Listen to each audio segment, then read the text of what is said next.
Adventist World Radio. Ilay feon'ny fanantenana.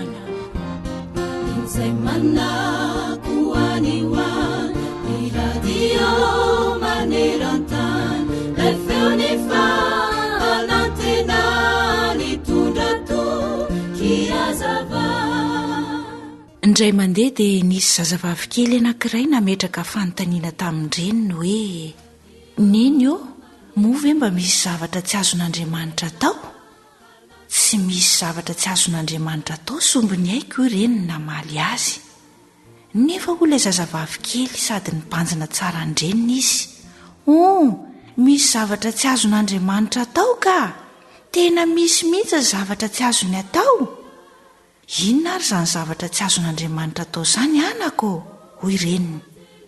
Tsy azon'Andriamanitra atao ry neny ny mahita ny fahotako ao amin'ny rano Jesosy Marina tokoa izany. Ny rason'i Kristy no manasa tanteraka ny fahotana izay nibebahana sy nafoy. Izao mantsy ny voalazan'ny Jaona 1:1 ny 7 manao hoe ny rano Jesosy zanany no manadio antsika ho afaka amin'ny ota rehetra. Miteny ny Baiboly hanisan'andro no fonaina rasoao am-pofazamalaina fartomotrany andro izay. Ilay feon'ny fanantenana.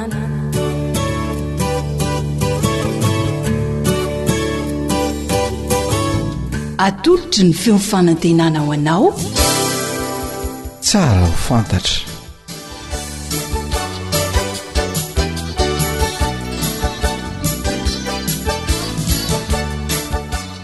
Ny fandarana tsara ho fantatra indray izao arahanao eto amin'ny feon'ny fanantenana izao dia manolotra ny arabo mba ampirarin-tsoa anao piaino ny namanao Lantoarmisajoely sy ny namana Rila izay ampinony eo amin'ny lafiny teknika dia ny namana Samma izay tsy adio ny velively.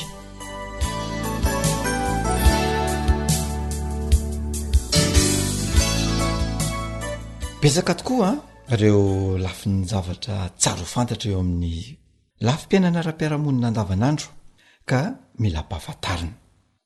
Anisan'izany ny fampiasana ny teny.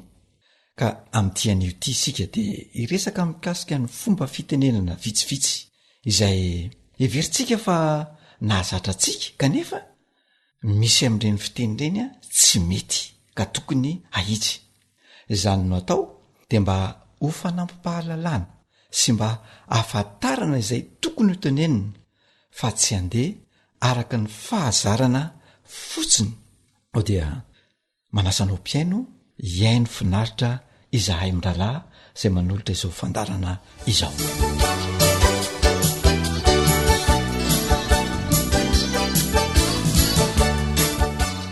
Atombokontsika ary anomboantsika azy dia mikasika ny fomba fiarabana malagasy. Isika malagasy rehefa miaraba dia manao hoe manahoana ianao na koa manao hoe manahoana nareo na manahoana ianao tompoko sy ny sisa. Manontany fahasalamana io teny io. Noho izany tsy tokony ho fanontaniana ihany koa ny valiny izay manao hoe manahoana ianao na hoe manahoana nareo na hoe manahoana tompoko. Fa ny tokony atao sy tokony havaly izany fanontaniana izany dia hoe tsara fa misaotra tompoko raha salama ianao na koa hoe tsy tsaratsara loatra raha ohatra ianao ka tsy dia salama loatra. Dia ampiana hoe fa ianao manakory. Rehefa manontany izany le mpanontany dia mamaly ianao milaza izay fahasalamanao dia anjaranao indray manontany hoe fa ianao ny manakory na ianao ny manao ahoana. Amin'izay fotoan'izay dia misy ny fifampihainoana ary misotra tsara ny fifanankalozana. Arak'izany raha misy olona miarabanao ka manontany ny fahasalamanao dia tsy tokony fanontaniana ihany koa no havalinao azy fa tsara raha valim-panontaniana mifanitsy amin'izany no havalinao an'ilay olona manontany sy miarabanao. Ya, andehanao fampiarana avy hatranytsika namana Joely. Marina izany. Manahoana Joely salama tsara Rila. Fa ianao manahoana? Salama tsara ihany koa fa misaotra. Tsara izany tain'Andriamanitra. Ya. manarak'izany indray a de ny fisaorana matetika ny hoe misaotra betsaka tompoko na misaotra betsaka ny fandre rehefa misaotra olona sika raha ny tena marina de maro-pisaorana avy amin'ny teny vahiny hoe merci beaucoup io teny io zay indrindra ya fa tiana ny mampahafantatra anao fa misy teny mahasolo na mahadika azy tsara amin'ny teny malagasy raha te haneo fisaorana ianao de tsinony zany fa ny hoe misaotra indrindra na misaotra indrindra tompoko teny izay manantitra ny fakasitrahana tanteraka ilay zavatra nomen'ny olona na nataon'ny olona taminao a no ampiasana io teny io noho izany a de tsara raha io teny hoe misaotra indrindra io a no asetritsika ny olona nanao sotantsika ho fanioam-pakasitrahana azy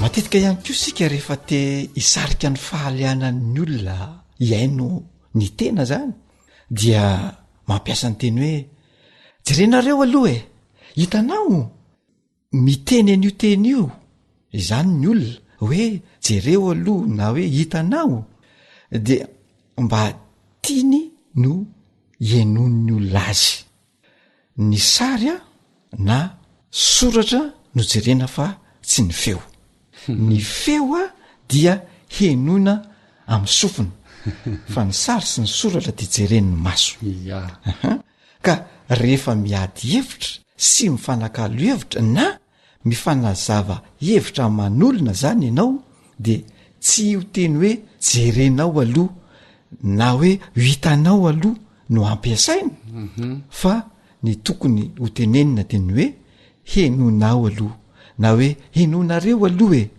ka rehefa misy zany de sarika ny sain'ny olona anao hijery anao a de zay no ampiasaina fa aoka tsy ampiasa teny disotsony mba isi ny firindrana eo amin'ny fampiasana ny taovam-pandrenesana sy ny taovam-pijerena ny maso natao hijery ny sofina natao hiaino ya eo ihany koa na manajoely ny teny hoe mazava ve tompoko izy io a de fampiasan'ny olona rehefa manazava hevitra izy na koa ampiasain'ny mpampianatra io teny io a de mitaky amin'ny mpanatrika fanekena na fanamarinany zavatra na fankatoavana fa ny olana de nivaliny asetrin'ireo mpanatrika zay indrindra ny olana ya misy mantsy mamaly hoe mazava aloha fa nidikan'izany a de tsy mazava aminao le resaka tsy mazava na le fampianarana ya rehefa mazava de mazava zany fa tsy tokony asiana hoe fa na zavatra hafindray ary rehefa tsy mazava aminao le resaka na le fampianarana de sahi mihitsy ny teny hoe tsy mazava tompoko arak'izany aoka tsy atao intsony lay teny hoe mazava fa ny atao kosa de ny hoe tsy mazava tompoko na mazava tompoko ny fampiasana n'io teny mazava fa io mantsy de to mitory fiatsarambela tsy ihany sy fisalasalana koa sy fisalasalana zay indrindra ka aoka tsy tsara vela tsy noho ny tahotra na noho ny enatra fa teneno zay zavatra tena tsapanao fa tokony ho lazaina marina mihitsy zay namana rela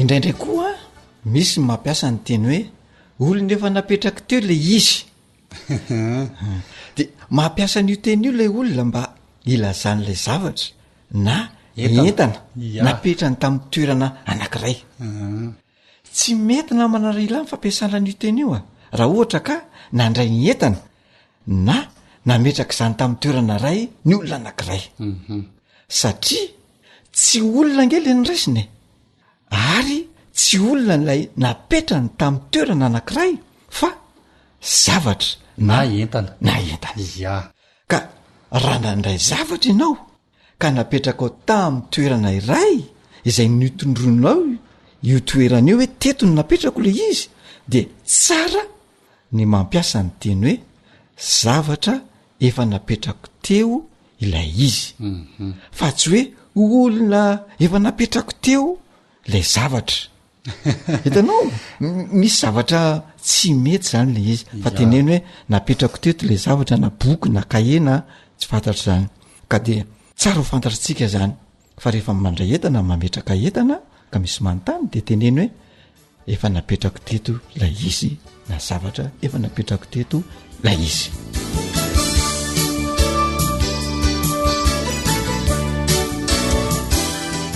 Ya na tiana aza niaraka namana joely voatery tsy maintsy misaraka satria voafetra ny fotoana voafetra ny fotoana ka inona sy antenaina fa nitondra fanampy-pahalalana ho anao ny resaka ny fanaovana teto amin'ny fandarana tsara ho fantatra ny namanao joely lantoarmisa Serila no mametraka ny mandra-pitafa ho amin'ny manaraka indray fa ny fahasoavan'Andriamanitra kosa hanaraka anao mandrakariva veloma tompoko mandra-piana.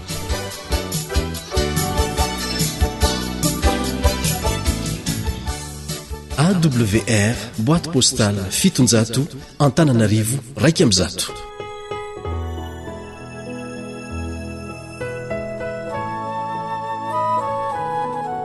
Tarika voahary.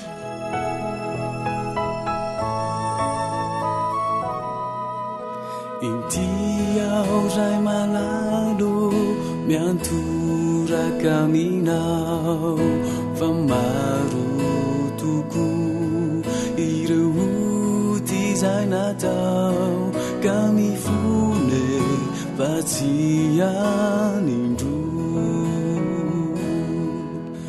Intiao ray malalo miantoraka aminao fa maro toko ireo ty zay natao ka mifone fa tsy anindro. Kambatoano ny eravy aminao mba tsy ho kivy amin'ny ady zay atao ka tantano sy vimino andalana ety tsy ho resy ny fakapana. Akoatra ny fiainoana amin'ny alalan'ny podcast dia azonao atao ny miaino ny fandaran'ny AWR sampana teny malagasy amin'ny alalan'ny Facebook isanandro amin'ity pejy ity AWR feon'ny fanantenana. Ny fiainako tontolo ankiniko aminao kanino ny seho tsy arany lanao ray malalo ity ny zanakao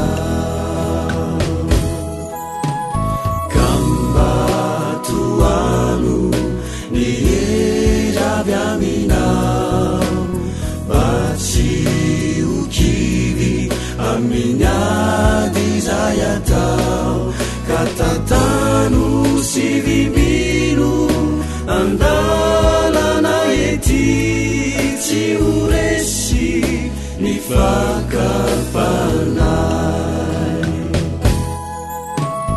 kambatoano ny eravy aminao mba tsy ho kivy amin'ny ady zay atao ka tantano sy vimino andalana ety tsy ho resy ny fakapana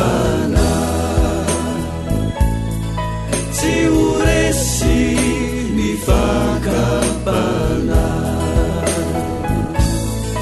tsy ho resy ny fakapana. Zay lay onjany fanantenana. AWR manolotra ho anao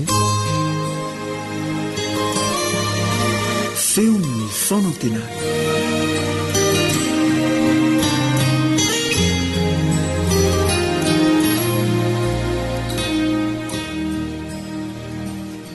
ny aliko ny azo fijaliana ry mpiainy malala dera saotra voninahitra haja no atolontsika ilay raintsika be fitiavana ny an-danitra no ny fitahiny sy ny fitsimbinany ary ny famondram-pony ka natafahoanantsika indray amin'ny alalan'ny anjam-peo iriko hatrany mba hitondra fifaliam-po sy erim-panahy ho anao ny fiarahantsika mandinika ny soratra masina eto. Ny aliko ny azo fijaliana fizarana voalohany io ny lohateniny famelabelarana ara-baiboly hojerentsika an'io manasanao ampitiavana anaraka izany hatramin'ny farany.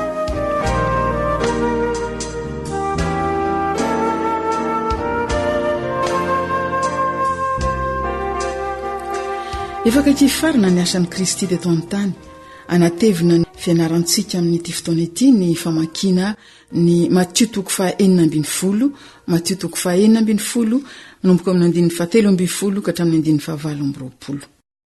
Na dia tsy mbola nitafy ny maha-olombelona aza Kristy dia efa hitany mazava ny lalana tsy maintsy izorany mba amonjeny izay very.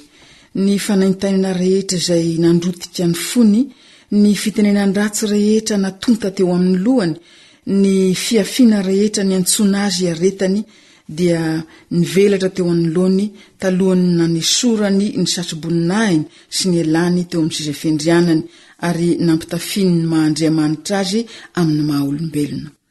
Teo anatrehany avokoa ny lalana avy any amin'ny finanambilon'ny Betlehema ka hatrany amin'ny avoana nisy an'ny Kalvari. Fantany ny tebitebitsaina anjo azy, fantany izany rehetra izany nefa hoy izy: inty aho ao amin'ny oronam-boky no nanoratanahy, ny anao ny sitraponao Andriamanitro no sitrako ary ny lalanao no ato anatiko. Salamo 4:7 sy 9:9. Hitany teo anatrehany mandrakariva ny vokatry ny asa nandrahana azy, ny fiainany teto an-tany izay feno asa mafy sy fahafoizan-tena dia tsarony ho maivana noho ny fitazanany sy ny fahatsapany fa tsy ho verimaina ny asany. Amin'ny fanoloran'ny fiainany ho fiainan'ny olona dia averiny ho mahatoky eo amin'Andriamanitra izao tontolo izao. Na dia tsy maintsy andray ny batisan'ny rà azy izy ka avesatra loatra ao amin'ny fanahiny izay tsy manantsiny ny fahotan'izao tontolo izao, ary na dia nanindry azy koa aza ny aliko ny fahoriana tsy elazaina noho ny fijaliana izay voatokana ho azy, dia ny fidy ny hiaritra ny azo fijaliana izy ka nataony toy ny tsinotsinona ny tenany. Mbola nafeny andreo mpianany ny zavatra rehetra tsy maintsy holalovany. Efa nanakaiky nefa ny fotoana tsy maintsy ibanjinan'izy ireo ny ady miatramanaina hatrehiny. Tsy maintsy ahita ilay tiany sy nitokisany hatolotra eo an-tanany fahavalony ary ahatona eo amin'ny azo fijaliana eny Kalvari izy. Vetivety dia tsy maintsy ilaoza ny hiatrika samirery izao tontolo izao izy ireo ary tsy ahazo fampahirezana mivantana avy aminy. Fantany ny ngidiny ny fankalana sy ny tsy finoana anenjika azy ireo fa niriny ny anomana azy amin'izany fisedrana mahamay izany. Tonga teo amin'ny tanàna iray eo amin'ny faritanin'ny Kaisaria Filipo Jesosy sy ny mpianany. Niotra ny faritry Galilea izy ireo dia tamin'ny toerana izay nanjakany ny fanompoan-tsampy. Teo amin'ny toerana io dia afaka tamin'ny herin'ny fivavahana jiosy izay namatotra azy ny mpianatra ka nifandray akaiky kokoa tamin'ny mpanompo sampy sy ny fombafomba mpivavahany. Nandidina azy dia nahitana endriky ny finonom-pona izay teo amin'ny faritra rehetra teto amin'izao tontolo izao. Ny riany Jesosy mba hitarika azy ireo atsapa ny andraikitra miandry azy manoloana ny mpanompo sampy ny fahitana ireo zavatra ireo. Nandritsy ny fotoana ny toerany teo amin'ny faritra io dia ninitsy na mpianatra ny vahoaka toy ny fanaony Jesosy mba azahoany manoka tena bebe kokoa ho an'ny mpianany. Efa nilaza tamin'izy ireo izy ny amin'ny fahoriana miandry ny tenany, nefa nandeha nitokana ny vavaka aloha Jesosy mba hahatonga ny fon'ireo mpianany ireo andray ny teniny. Tsy nambarany avetrana nefa izay tiany hozaraina taminy fa nomeny fotoana izy ireo azahoany manambara ny finoany azy sy ampahirezany azy amin'ny fitsapana hiatra aminy. Dia nanontany azy ireo Jesosy hoe ataon'ny olona ho iza moa ny zanak'olona? ka ny tapany faharoa tamina lahelo ny tsy maintsy naneken'ny mpianatra fa tsy nahalalany mesiny ny Israely. Marina aloha fa ny sasany tamin'izy ireo raha nahita ny fahagagana nataony no ny antso azy hoe zanaky Davida. Ireny olona ny fahanany tany Betesda ireny aza dia te hanangana azy ho mpanjaka ny Israely. Betsaka ny nino azy ho mpaminany nefa tsy nino azy ho Mesi. Nahodin'i Jesosy mivantana tamin'ny mpianany ny fanontaniana. Fa ianareo kosa manao ahy ho iza? Ary namaly Petera hoe ianao no Kristy zanak'Andriamanitra velona. Hatramin'ny voalohany no efa niny Petera fa Jesosy no Mesia, na dia tao amin'ny fanetrentena aza no nahitany azy. Nanambara ny finoany 12 lahy Petera. Mbola tsy nahazo ny dikany ny asa nandrahana ny Kristy anefa ny mpianatra. Ny fanoherana avy amin'ny mpisorona sy ny mpanapaka sy ny fanehoana diso nataon'izy ireo dia mbola navery-hevitra azy ary na dia tsy afaka nampiodina azy niala tamin'ny Kristy aza izany. Tsy hitany mazava ny lalany, ny hery miasa mangina avy amin'ny fitaizana voaray, ny fampianaran'ny raby, ny hery ny lovantsofina dia ny sakanazy tsy ahita ny fahamarinana. Nandritry ny fotoana fohy dia niala tsy eo amin'ny hita ny masony ka ny banjina ny tsy hita. Koritianina 2:4-7. Hitany tao ambadiky ny maha-olombelona ny voninahitry ny zanak'Andriamanitra. Namaly ny Petera Jesosy ka nanao hoe sambatra ianao Simona Barjona, fa tsy nofo aman-drano no naneo anao izany fa ny raiko izay any an-danitra. Mateo 4:17.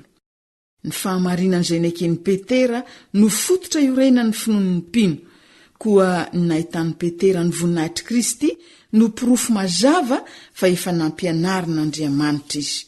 Jaona 4:15. Mbola notoizan'i Jesosy ny teniny ka ho izy, ary zaho milaza aminao koa, ianao ny Petera, ary ambonin'ity vatolampy ity no ahoriko ny fiangonako, ary ny vavahady ny fiainany tsy hita tsy haharesy azy. Mateo 4:17. Naharesy an'i Petera tokoa ny vavahady ny fiainany tsy hita rehefa nandany tompo ny Petera tamin'ny fiozonana sy ny fianianana fa tsy mahalala azy. Teo amin'ny Kristy kosa dia ilay tsy resy ny vavahady ny fiainany tsy hita nanorenana ny fiangonan'ny Kristy. Kristy ny voalaza fa vato lampy, ny teny hoe Petera dia vato kely, vato mikodidi. Tsy Petera akory ny vato lampy nanorenana ny fiangonana. Ao amin'ny Deuteronomia 4:3 dia milaza ny amin'ny vato lampy. Ny mpanao salamy dia mihira izany koa. Salamy 2:9. Ary ny vato lampy koa mafy sy ny ariko dia ao amin'Andriamanitra. Isaia ao amin'ny bokiny 4:20 dia nanoratra hoe dia zao ny lazain'i Jehovah Tompo, indro zaho no efa nametraka vato ao ziona, dia vato voazato etra, vato tsara izay fehizoro voaorina ho fanorenana mafy. Ary na dia Petera aza rehefa nahazo tsindrimandry dia nampiatry ho faminaniny io tamin'i Jesosy ao amin'ny Petera 1:2-7. Raha tany manandra ny ianareo fa tsara ny Tompo, izay atoninareo toy ny vato velona no lavin'ny olona fa ny fidin'Andriamanitra sady soa, ka dia atsangana kosa ianareo tahaka ny vato velona ho trano fanahy. Ka tsy Petera mihitsy izay vato kely no anorenana ny fiangonana fa Kristy ilay vato lampy mandrakizay. Zao ny voasoratra amin'ny Koritianina 1:7-8. Fa tsy misy mahay manao fanorenana hafa afa-tsy izay natao dia Jesosy Kristy. Koa dia mbola io vato lampy io ihany no lazaina raha namaky tao Mateo 5:12 isika, nanao hoe ambonin'ity vato lampy ity no ahoriko ny fiangonako. Teo anatrehan'Andriamanitra sy ny herin'ny lanitra manontolo, teo anatrehan'ny tafiky ny helo tsy hita maso no nanorenan'i Kristy ny fiangonany teo amin'ilay vato lampy velona. Izy no vato lampy, ny tenany izay novakiana sy ny torotoroina ao antsika. Vavahady ny fiainany tsy hita tsy haharesy ny fiangonana izay naorina eo amin'ny fanorenana io. To mbola narefo ny fiangonana raha nanambara ireo teny ireo Kristy. Ianao ny Petera, ilay vato kely, vato mikodidi, ary ambonin'ity vato lampy ity no ahoriko ny fiangonako. ny tenany Kristy le vatolampy hatr'izay notondroiny eto. Petera, vato kely, tsy ho azo lazaina na oviana hoe vatolampy. Mandray sange vato kely iray eo an-tokotany eo ianao, dia azony eo an-tananao. Alaim-panavy ianao ilaza hoe boribory ty vatolampy eto an-tanako ity? Tsia, Kristy no vatolampy io renany fiangonany. Io fiangonany Kristy io no iaran'ny fanoeran'ny demonia sy ny herin'ny olona ratsy fanahy rehetra. Tsy tokony atahotra nefa ny mpanaraka ny Kristy miorina eo amin'ilay vatolampy ny heriny izy ka tsy ho resy. Nandritry ny 9 taona dia teo amin'ny Kristy ny orina ny fiangonana, teo amin'ny Kristy ny orina ny finoana. Nandritry ny 9 taona dia namely ilay vatolampy ny famonjena antsika ny rano be manafitra sy ny rivodozan'ny fahatezerany Satana, nefa ny joro tsy azo nozongozonina izy.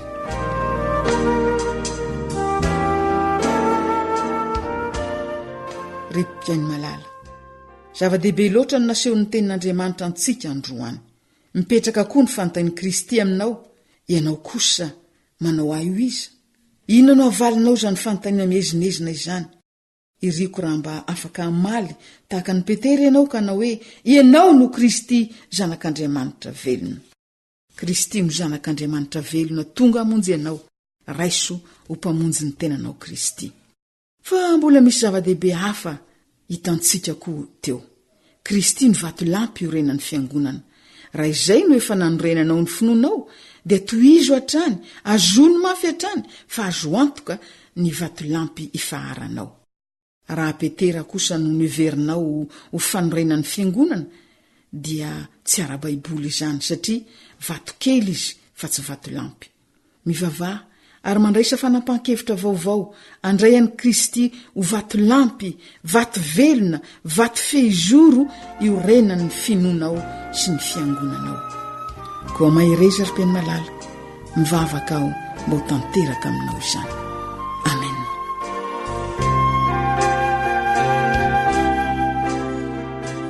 Zany naratsierson no niaraka taminao tamin'ny famelabelarana ratsoratra masin'androany.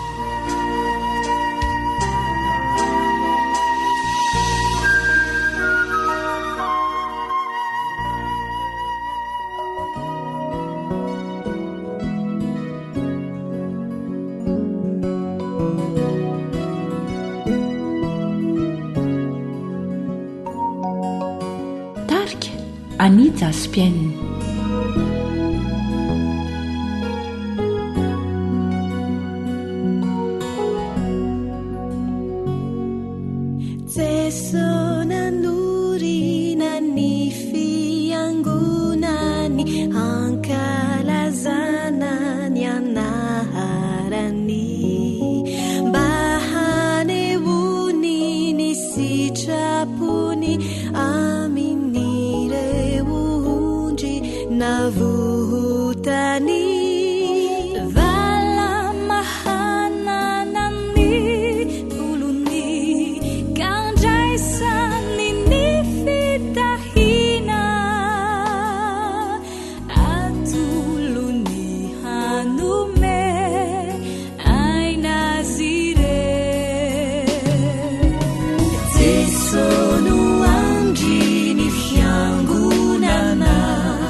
Téléphone 033 37 106 13 034 06 797 62.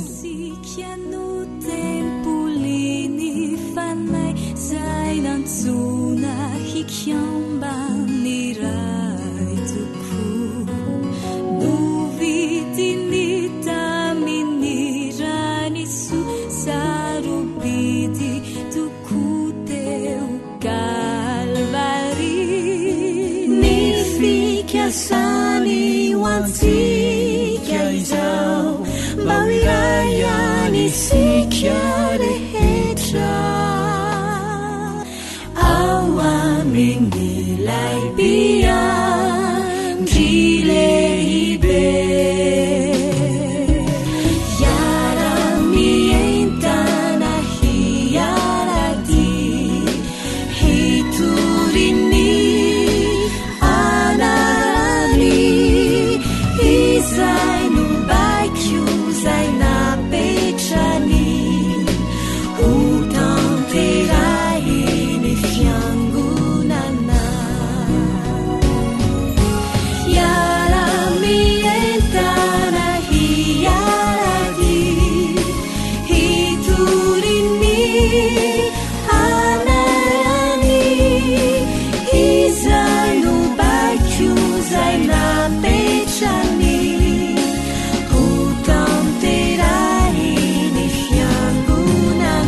fanarahana ny fandaharana vokarin'ny radio feon'ny fanantenana ianao aza miala fa mbola mitoy ny fotoanantsika misaotra tompoko.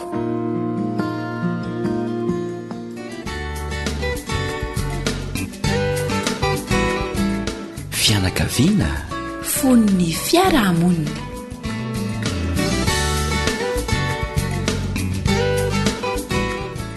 faly mandray ny tananao amin'ny alalan'izao onjam-peo zao izahay Elion sy Aja no miaraka aminao eto sady manasanao aritraritra amin'ny farany.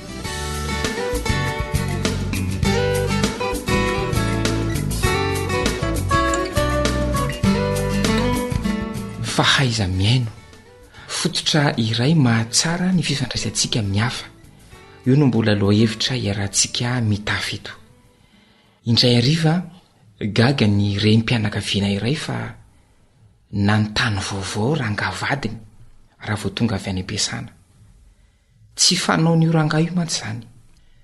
Ankoatr'izay tsy vitany nanontany vaovao fotsiny ranga fa nijanona ny fanatrika tsara tamin'ny vadiny. Nijery tsara ny endriny to miandry valiny. Somary ny anahana rahamatody ny tantara hoe tonga teo mama nikeo maraina nisy namako ny lakoziany dia lasa tao ny vilaniny sy ny akomikotrika. Vokatr'izay dia nietsika indray ny retom-pony dia hoy rangaha avy teo, ay tonga teo mama, nisy namako ny lakoziany dia lasa mpangalatra ny akomy sy ny vilaniny. Mahampalahelo zany.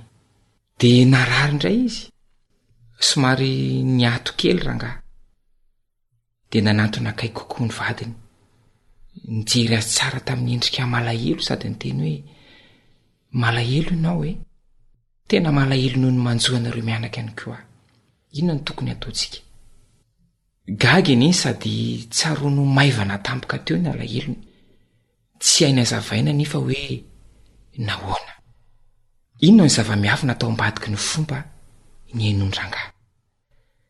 Niezaka isika teto namaly ny fantaniana hoe tena mahay miaino ve isika. Raha tsy, inona ny fanatsarana tokony atao? Miaino anaty vanim-potoana manamora amin'ny fifandraisan-davitra isika, nefa manasarotra amin'ny fifandraisantsika amin'ireo olona akaiky antsika. Vady, zanaka, ray aman-dreny, mpiara-miasa, mpifanolo-bodorindrina, mpianatra, mpiara-mivavaka sy ny sisa. Ny antony dia satria zatra miaino lahateny tsara rafitra sy nokaliana ary natao hitazona ny fahalianantsika isika ka zary lasa maivamaivana amintsika. Ny fibadabadany ankizy, ny fiborediky ny vady, ny fitavozavoza ny mpiara-miasa sy ny sisa. Mangetahita olona miray fo aminy olona maro ary voalohany ilainy amin'izany ny olona vonina ny anome ny fifantohany rehetra rehefa manatrika azy. Anisan'ireo zavatra sarotra ianarana indrindra amin'ny fifandraisana ny fahaizana miaino namana iatsa. Tsy misy olona mbola tanteraka amin'izany fa tsy maintsy mbola miezaka avokoa. Indraindray mba mahita fahombiazana ihany fa matetika no tsy mahomby na ny olona efa nianatra momba ny hoe fahaizana miaino aza. Noho izany dia antsika rehetra izy ity ilayntsika foana ny mianatra sy manatsara. Misy fiteny manao hoe nomen'Andriamanitra sofina anankiroa isika ary vava anankiray. Ny hevitra izany dia tokony hiaino bebe kokoa, ho malay miteny, ho malay kotezitra ho ny ten'Andriamanitra fa hazoto hiaino bebe kokoa ary tokony ho avy-roeny zany ny fitiavantsika miaino noho ny miteny. Ka rary ny loatra raha ny anarana izy ity ary amin'ity ity dia miezaka tsika hamerina ireo ventikevitra mikasika izay tokony ho fantatra momba n'izany hoe fahaizana miaino zany. Raha tsy haivina dia reto ny dingana tsy maintsy arahana mba aisantsika miaino tsara, aisantsika mifantoka tsara. Ny dingana voalohany dia ny mamantatra izay nolazain'ilay olona miresaka amintsika. Inona ny teniny, ny teniny tsirairay mihitsy. Dia tsara indrindra raha averina aminy mihitsy ilay teniny.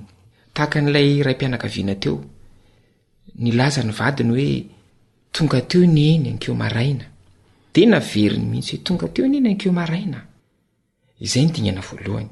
Zava-dehibe zay namana iatsa satria matetika tsy miaino tsara koa lay teny tena nambarany eto zany le dingana voalohany de hoe inona nolona zainy arabaky teny mihitsy aloha tsy mbola mamantatra hoe inona ny antony sy ny sisa fa le arabaky teny mihitsy eo de fa be dehibe no diso satria tsy miaino tsara ny fahazaran-dratsitsika de ny mamantatra sady zay eritreritsika fa mety ho tia nolazaina de fa efa mieritreritra sady koa hoe zao nolazaiko raha voatapitra ny fitenena nataon'ity olony ity zay zany le fahadisoana rehefa miresaka mila miaino de le dingana voalohany eto a de ny hoe mamantatra mazava tsara lay teny nolazainy arabaky teny de ny fomba ahafantaranao fa tena zay tokoa ny zavatra nolazainy a de averinao le izy a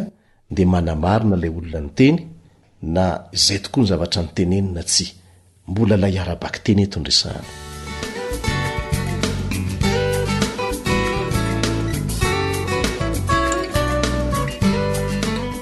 Zay ny dingana voalohany. Ny dingana faharoa de ny hoe mamantatra izay tia nolazaina amin'ny teniny sy ny fietsiny.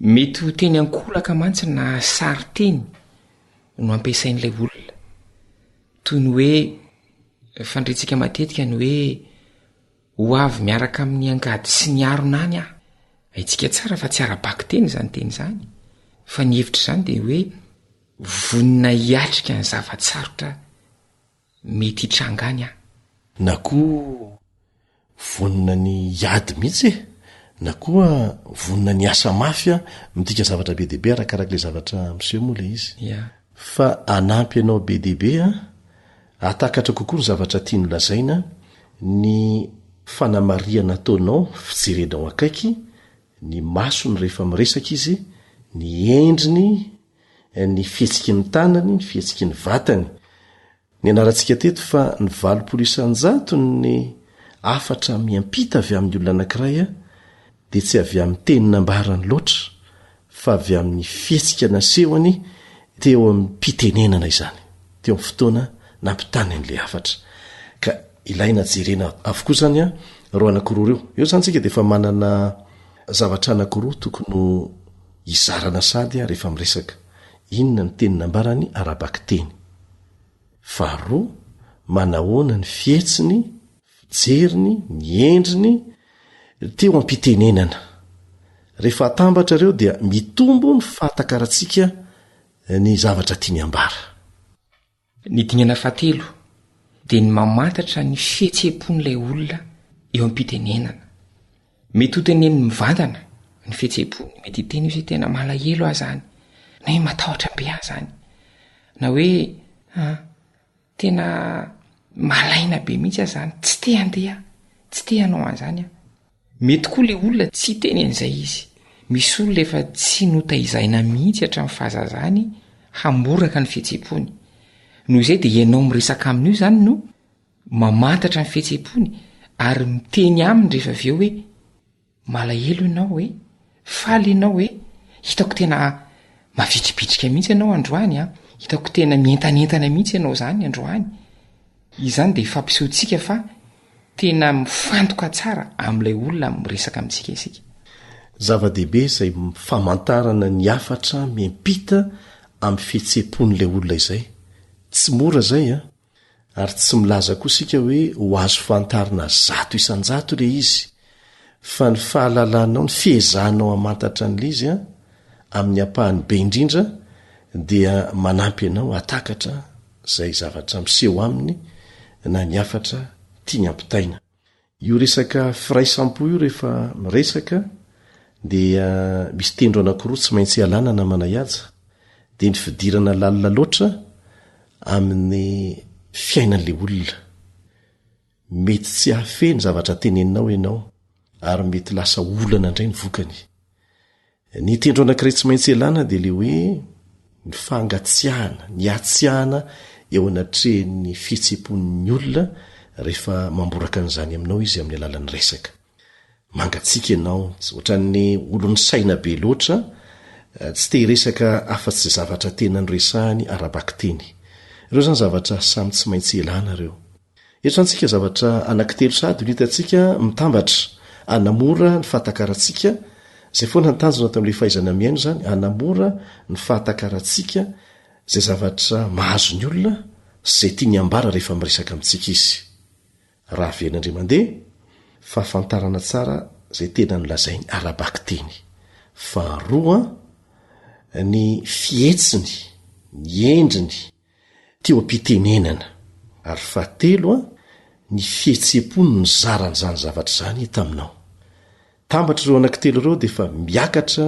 ny fatra ny fahafahanao matakatra zay tia ny ambara zay tia ny ampitaina dia ireo telo ireo indrindra no mameny valan'ilay fantaniana farany hoe inona marina no tianyity olona ity ambara amiko inona no tiany atoko inona no afatra tiany ampitaina mora amintsika amin'izay fotoana izay ny mamaly azy amin'ny fitenenana na manao asa na hetsika mifanitsy amin'izay zavatra takiny amin'ny alalany resaka nataony amin'ity lafin'ny faefatra ty na manay aja misy zavatra anankiray tsy maintsy tandremana tsara indrindra fa ho antsika malagasy zay matetika mampifandray foana ny foso ny saina rehefa miresaka tsy maintsy elana ilay fihetsepo mavesatra be loatra rehefa maneho ny hevitrao ianao inona moa le fihetsepo mavesatra be loatra tia noresahana faly loatra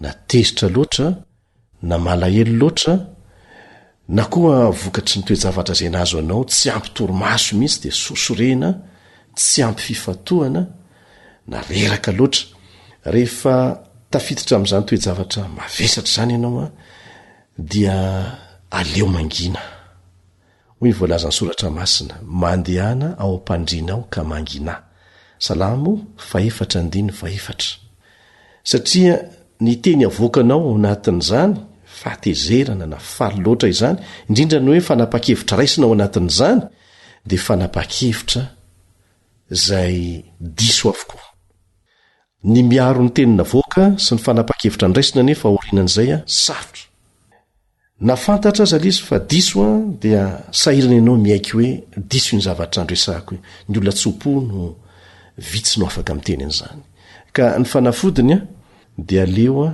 mangina aloha maka fitonian-tsaina rehefa sendra n'ireo toejavatra reo faly loatra tezitra loatra nona loatra tsy ampy toromaso reraka loatra reo dia tsy mety ny tenenana rehefa tratran'ireo ianao satria mety iteniteny foana anaonao foana andray fanapa-kevitra diso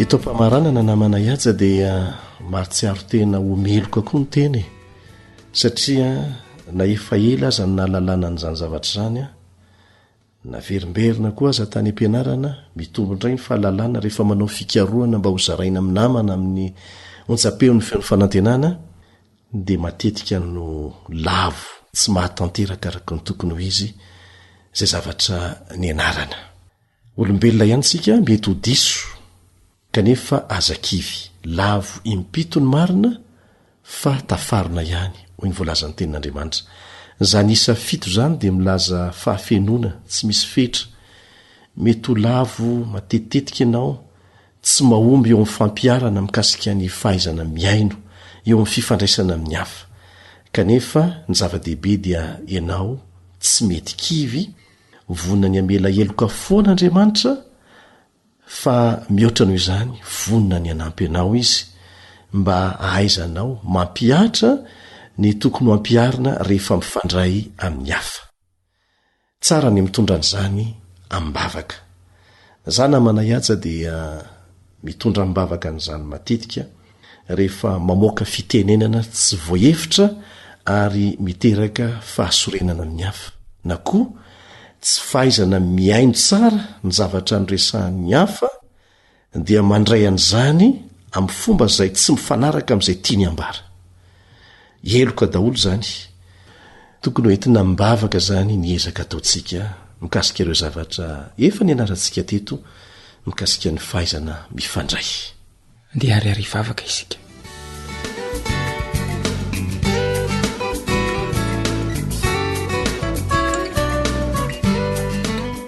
Andriamanitra rainay any an-danitro, rainay mpamindra fo, misaotra anao zay satria afaka mankeo aminao no nienta mavesatra iantsoroanay manoloana izany fampianarana izany, dia mangataka aminao zay mba hamela ny fahadisoanay tamin'ny lasa.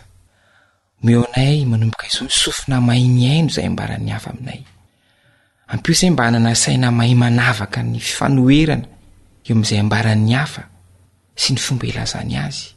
Meonay ny fo mahatsapa izay tsapan'ny hafa sy afaka manonona teny mpiomponam-pomarina tokoa amin'izy ireny.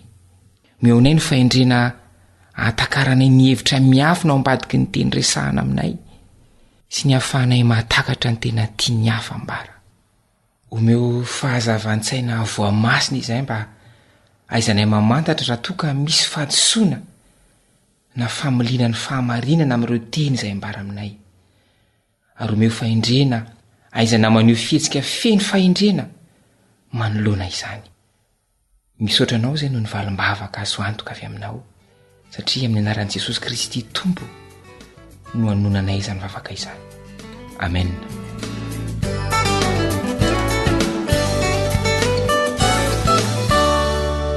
Raiso ny adresy ahafahanao mifandray aminay awr malagasy @gmail.com.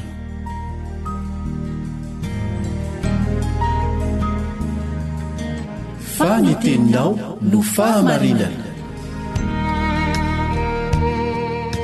Taridalana manokana fianarana baiboly avoaka ny Fiangonana Adventista Maneran-tany. Iarahanao amin'ny feon'ny fanantenana sy ny departementany sekoly sabata.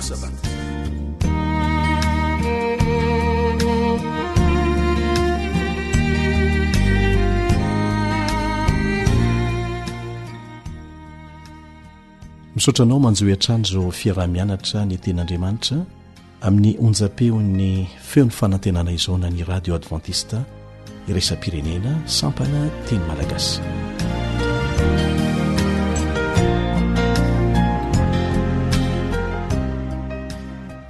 Nandritra ny andro vitsivitsy isika dia niara-nianatra teto ny hasarobidiny ny hery miasa mangina avy amin'ny tokantrano, ny toerany tokantrano eo anivon'ny fiarahamonina ary indrindra amin'ny fanapariana ny fahamarinana, ny fitoriana ny filazantsara amin'ny olombelona rehetra.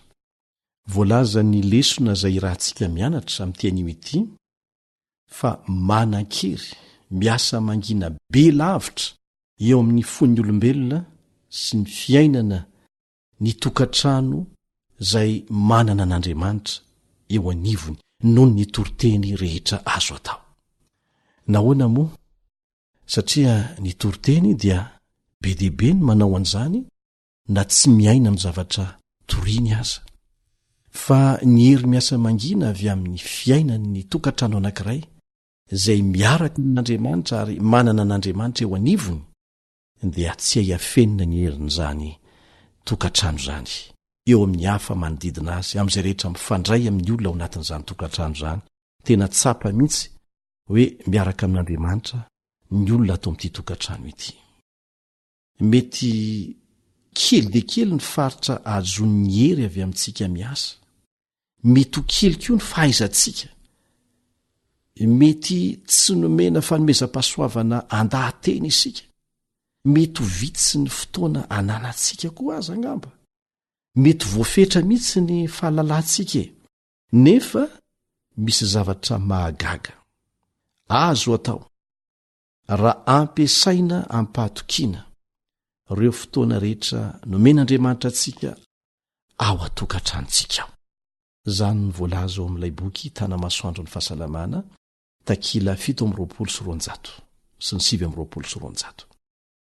Zava-dehibe araka izany ny hery ny tokantrano, ny hery miasa mangina avy amin'ny tokantrano eo anivon'ny fiarahamonina, eo anivon'ny fiangonana eo anivo ny firenena. Raha mitady vaolana azo antoka zany isika mba ampivoatra ny fiangonana, ampivoatra ny fiarahamonina, ampivoatra ny firenena, dia ao atokantrano ny tsy ambaratelo anomboana an'izany. Raha miresaka ny tenin'Andriamanitra hoe fanjakam-pisorona firenena masina olona nalain'Andriamanitra ho an'ny tenany, dia ao atokantrano ao ny tokony hanomboan'izany voalohany. Ary izay moa no voarakitra ao anatin'ny andininy voafantina mba ho ataontsika tsy anjery, ary rahantsika mamerina vetivety ao Petera 2:2 misy azy. Petera 2:2 manao hoe fenareo kosa dia taranaka voafidy, fanjakam-pisorona, firenena masina, olona nalain'Andriamanitra ho an'ny tenany, mba ilazanareo ny atsara n'ilay niantso anareo hiala tamin'ny maizina ho amin'ny fahazavany mahagaga.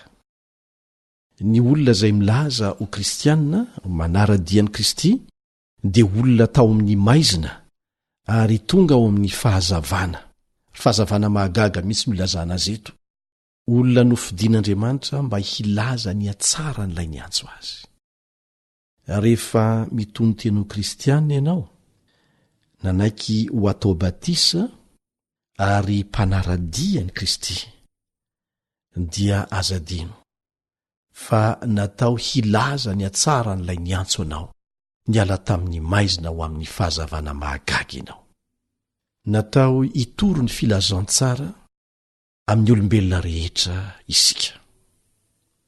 Na aiza rehefa miresaka hoe mitoro ny filazantsara isika dia matetika dia ny hoe mahita olona anankiray mijoro eny am-pilipitra dia mitoro ny tenin'Andriamanitra, na koa mahita olona anankiray mampianatra baiboly. Fa ny lesontsika nandritran'izay andro vitsivitsy izay dia nampianatra antsika fa hay amin'ny alalan'ny fiaina tokantranony olona izay manana n'Andriamanitra eo anivony no hanomboana an'izany asa fitoriana ny filazantsara izany.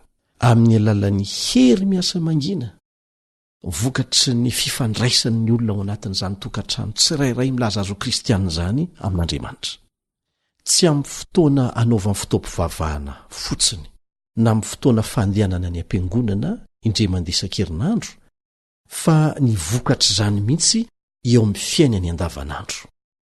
Ny fiainana andavanandro mihitsy anie no mametraka ny tena maha-kristianina ny kristianina, fa tsy ny fotoana fandehanana ny ampiangonana na ny fotoana izay hanaovany fotoam-pivavahana.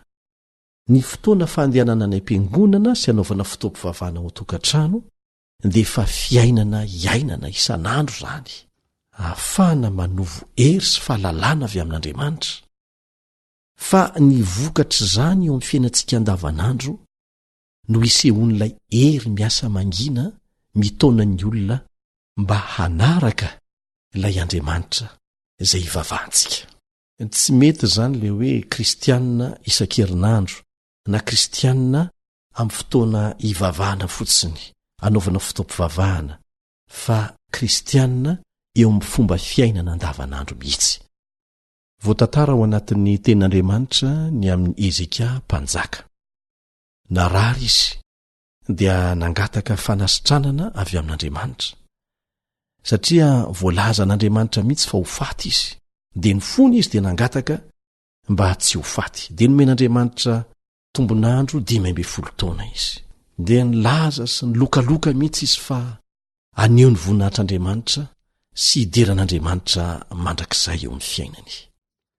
Kanefa taoriana kelin'izay, raha nandre ny fahasitranana niseho teo aminy ny mpanjaka ny Babilôna, dia nandefa iraka nakany aminy hanontany azy ny amin'izay zavatra niseho ka natonga azy ho sitrana. Dia rehefa tonga tao an-tranony ireo iraka ireo dia tsy ny fitantarana ny fomba nisehoan'ny voninahitr'Andriamanitra, nisehoan'ny fahagagana tamin'ny fanasitranana nataon'Andriamanitra taminy no nataony, fa nampiseho ny fananana rehetra tao an-tranony.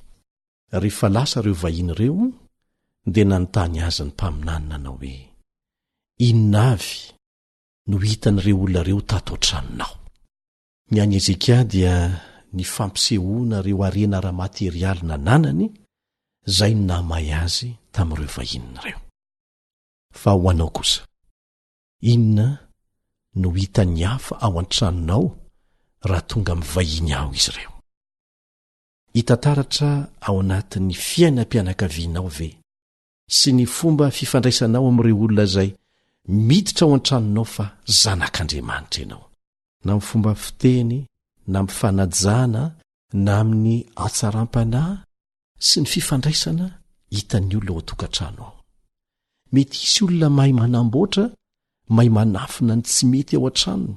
Misy mpivady zay voavy niady mihitsy no mody milamina miseho milamina be mihitsy rehefa misy olona tonga tampoka mamangy azy.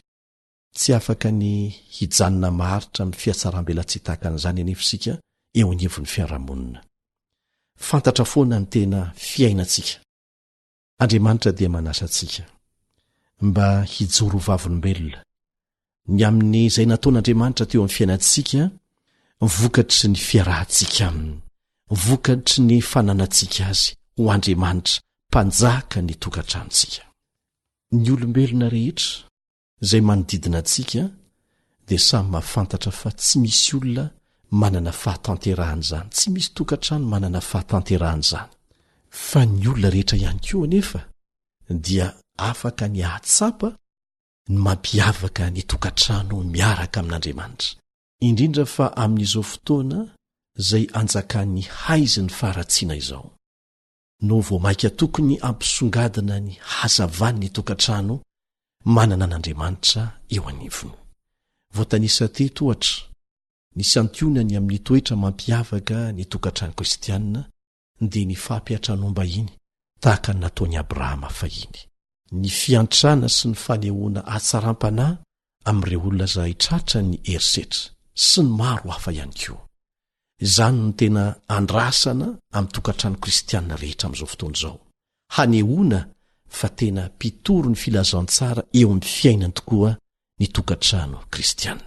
Ny tompony hanampy ny ray aman-dreny rehetra, ny ankizy, ny tanora rehetra isan-tokantrano mba tonga ny tokantrano tsirairay ho azon'Andriamanitra hanehoana ny voninahiny eo amin'ny fiarahamonina misy azy isan'andro.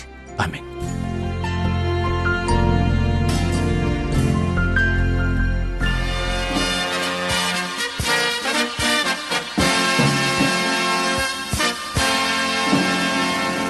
Adventist World Radio, The Voice of Hope.